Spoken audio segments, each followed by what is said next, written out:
పోటీపడి ఆడిన సినిమాలు. నాకు ఇంతటి గొప్ప హీరోలు భారతదేశంలో చూస్తే కొద్దిలంత కమర్షియల్ నేపథ్యాలలో ఉంటారు. కావున దానికి భిన్నమైన ఎండితెరను ఒక క్షణకాలములో యావత్తు ప్రపంచము తలదిప్పి చూసేలా చేసే ఒక పవర్ఫుల్ మీడియాను ఆయన జీవిత సాధనంగా ఒక తపస్సుగా తలబోస్తూ ఇది ఎంచుకొని ఇలా యూనివర్సిటీ సినిమాను తీసినప్పుడు నాకు రెండు అర్థమైంది. బడికి పోనోని కదా, ఈ సినిమా మొత్తం ఇలా దృశ్యమానంగా చూసినప్పుడు కాస్త ఫోన్లో మాట్లాడకండి. ఈ దృశ్యమానాన్ని చూసినప్పుడు నాకు రెండు అర్థమైంది. చదివే మానవాళికి సర్వ సమస్యలకు పరిష్కారం చెప్తుందని కంటాలకు గంటలు కట్టుకొని ప్రతి నేపథ్యాన్ని ప్రకటిస్తారు. ఇది చదువుకుంటే అన్ని సమస్యలకు అన్ని రుగ్మతలకు ఒక పరిష్కారం నేర్పుతుంది చదువు అని.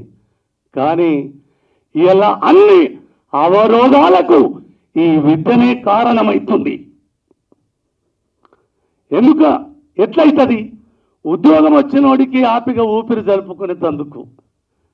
ఉద్యోగము రాని ఎందరి జీవితాలు ఇప్పుడు పోలీసోడు కుతుక మీద వేసి తొక్కుతుంటే నన్ను కాస్త ఊపిరి సలుపుకునే సమయం అని చెప్పిన సందర్భం విద్యార్థి లోకం, కన్నవాళ్ళు.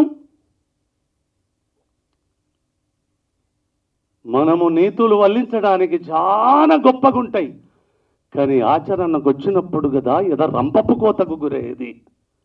ఈ యూనివర్సిటీ పేరులనే యూనివర్సిటీలో ఎన్ని కుల రాజకీయాలు అగ్గులు రాజేస్తాయి.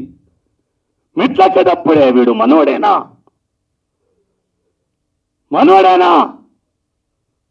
అని ప్రొఫెసర్లు లెక్కలు కట్టుకొని విద్యార్థులకు మార్కులేచే దరిద్రం.